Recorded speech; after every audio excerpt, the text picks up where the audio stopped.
Welcome to The Explainer. Today, we are diving deep into a really big question for so many businesses out there. How in the world do you report your climate strategy and its financial impact under the new IFRS S2 standards, especially for SMEs, right? Let's break it down and see how it actually works. So think about this for a second. How do you put a price tag on a flood that hasn't even happened? This question, it really gets to the heart of the whole challenge. See, traditional accounting is all about looking in the rearview mirror. But climate risk, that forces you to look ahead, through the windshield. IFRS S2 is basically the framework that helps you connect a potential future event, like that flood, directly to your company's financial story today. Here's our game plan. First, we're going to nail down what these risks actually are.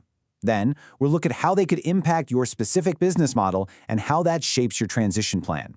After that, we'll connect that plan to the money side of things. And stick around for the end, because we're going to cover a critical exemption that is just, well, a huge relief for SMEs. All right, so where do we even begin? Well, before you can report on anything, you've got to know what you're looking for. And the good news is, IFRS S2 makes it pretty simple by splitting all climate-related risks into just two main buckets. First up, we've got physical risks. Now, these are the ones we all think of first, right? The stuff you see on the news. You have the acute, sudden events, think a hurricane or a flash flood taking out your warehouse. And then you have the chronic, slow burn changes, like rising sea levels or a persistent drought that messes with your supply chain. Either way, they can seriously damage your operations. The second bucket is what we call transition risks. And these are really interesting because they don't come from the climate itself, but from how we as a society respond to climate change. We're talking about things like a new carbon tax that suddenly hits your bottom line. Or maybe your customers all at once start demanding greener products, which could totally threaten your market share if you're not ready. Okay, so you get the two types of risk, physical and transition. But now, how do they actually apply to your business? Because it's one thing to know these risks exist in theory, but it's another thing entirely to connect them directly to your own operations, your own value chain. The standard is super clear on this. You can't just be vague. You have to literally map out where these risks are clustered in your business. Is your number one supplier located in a region that's facing major water shortages? Is your key manufacturing plant in a place that's about to bring in tough new emissions laws? You've got to pinpoint these exact vulnerabilities. Let's make this real with a quick example. Imagine your business. A small or medium-sized enterprise has its main distribution warehouse right there on the coast. That single facility? That is a textbook example of a concentrated physical risk, all thanks to rising sea levels and the increasing threat of major storms. That's precisely the kind of specific, tangible risk identification the standard is looking for. So you've found the risk. The next logical question IFRS S2 wants you to answer is, so what are you going to do about it? And this, right here, is where your strategy, your transition plan, enters the picture. You know, a good transition plan tells a story in 4 key parts. First, you explain how your business model itself is going to adapt. Then, you get into the nitty-gritty of the direct actions you'll take. Third, you've got to describe how you'll work with your partners up and down the supply chain. And finally, the big one. You have to show how you're going to pay for it all. Let's loop back to our coastal warehouse example. The company's identified this major flood risk. So, what's the direct action in their plan? It's crystal clear. They're going to budget the capital expenditure to move that entire warehouse to a safer inland location. See, it's a specific strategic move with a real budget attached to it. And now, we get to the numbers.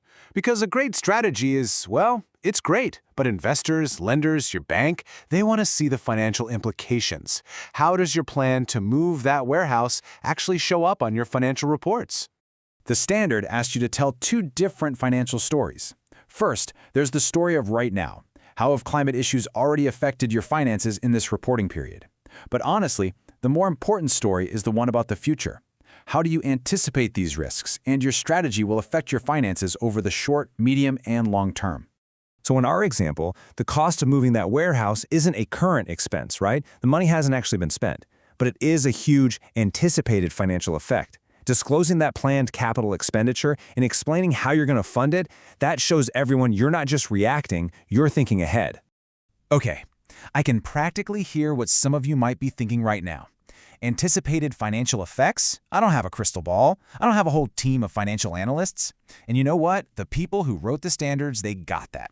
Which brings us to this crucial point for SMEs. What happens when giving those precise, quantitative numbers just isn't realistic? This quote straight from the standard itself, is an absolute game changer for so many small and medium-sized businesses. It says, loud and clear, if you genuinely don't have the skills, the capabilities, or the resources to come up with those detailed quantitative forecasts, you don't have to. It's a hugely practical and important bit of relief. But, and this is a really big but, it's not a get-out-of-jail-free card. You can't just leave a black space where the numbers should be. If you use this exemption, you first have to explain why you can't provide the numbers. Then you have to provide a qualitative story instead. So for our warehouse example, you'd say something like, look, we can't perfectly quantify the long-term savings, but we do anticipate a major impact on our capital assets and future operating expenses, and here's how we're planning for it. And that really brings us to the final takeaway here. For an SME, getting this right isn't about achieving some kind of mathematical perfection. It's about demonstrating a thoughtful, coherent strategy. It's about building a clear narrative that shows you understand your risks and you have a credible plan to deal with them. The real question is, are you ready to tell that story?